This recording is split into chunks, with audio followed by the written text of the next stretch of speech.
So I'm Casey, I'm 25 from Upper Hutt. I've been in a power chair for 8 years following a car-related accident, and I survived, and here I am.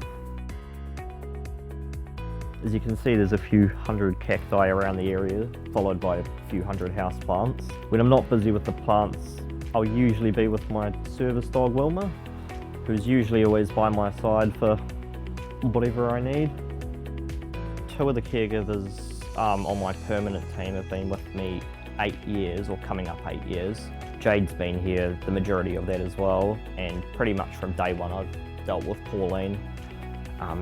It seemed to be a bit overwhelming when I first came to access managing the system and what's going on. Pauline made that much easier for me, because I was finding it a little hard to come to terms and get my head around this new way of life, I guess. If you don't get on with the caregiver, it's usually not going to work out. Myself, I'm quite straight up about who I can or cannot have in my house. But regardless, if you just have a chat with them, you can usually get on the same page.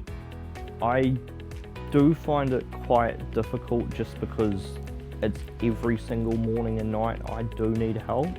But because of the people that are coming in are good people that I get along with that genuinely care, I can look past my annoyance and just, you know what I mean? It's not the people, it's more having to go through it this regularly. I've been lucky to not really have too many people I don't click with. I was stoked to leave the spinal unit. I just wanted to get home, and that's when reality hits. It did take a lot of adjusting, and even to this day there's still things you have to adjust and learn about and tweak to make things better for yourself.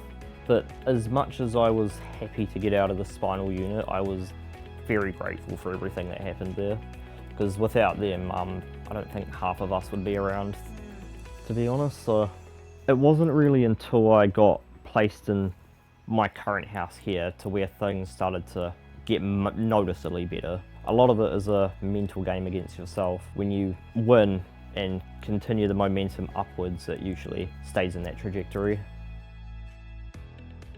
When I first wanted to go down south, I had a penciled plan of what was going to happen.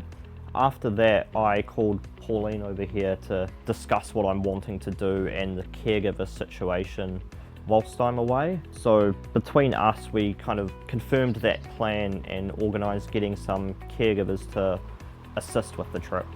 The whole trip was just amazing. I'm so glad we got to do it. I ended up going paragliding on our last day, so that was cool, being lifted down a hill and strapped up to a harness and tossed off a cliff. Queenstown, I did the big swing when we was down there.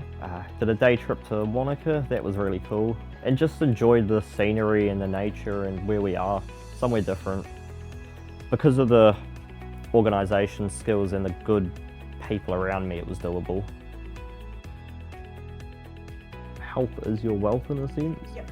And learning that from such a young age, because I was always wanted to be healthy and fit before all of this. Like, I was going to the gym 5 to 6 days a week before being in the chair, and that's what helped me back then. So I've continued that on since being in the chair. And how often do you go out walking with Wilma? Every day. Every day.